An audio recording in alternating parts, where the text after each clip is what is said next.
Ayun nga pala, for video na naman. Pero, sorry, kasi ngayon lang ako naka-video. And, parang wala naman ako sa tanggap na to. OMG, wala na akong pag-asa. Wala na akong pag-asa kasi yung cellphone ko. Ang dami pa namang like dun, guys. Kaya nga nagpa-follow na yung cellphone ko.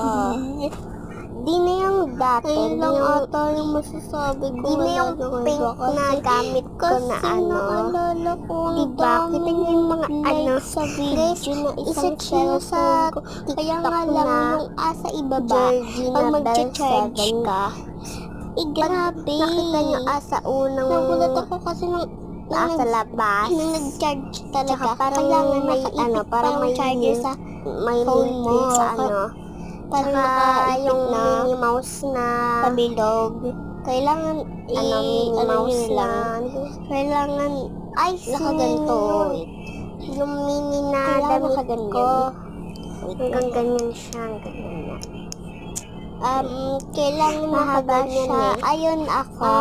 Parang kailangan mo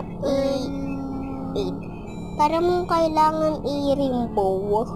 Pero, hindi yon.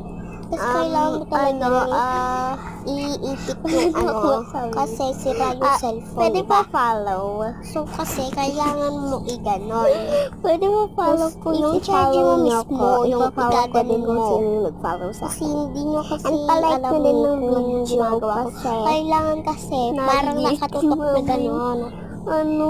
So, promise, yung parang account ko nandito. I'm sorry, sa stone ng cellphone. Sa camera ng cellphone, kailangan ewan ko kasi bagong lang yung cellphone.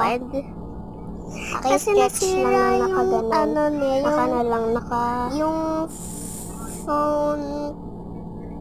Nasira yung phone. Pinaayos pa siya kasi yung ganun. Diba pag mag-charge ka, dapat kailangan mo stand lang. Kailangan stand mo lang. Kasi akala yung nandyan. Kung may problema, yung charger, ay nga pala nang pagka-charge ko dapat di siya ginagamit. Pero, kailangan pa nakaganyan. Kailangan nakaganyan pa. Grabe. Kailangan nakaganyan pa. Nakaganto. Mismo yung charger. Pag i-charge mo, kailangan di mo kayo gamitin. Dapat nakaganyan. Para wala ka naman magagawa kasi kailangan di mo talaga dito ako sa kwarto namin. Kaya lang nakalak yung pinto nila mami. Nakabukas lang. Pero please, bye-bye.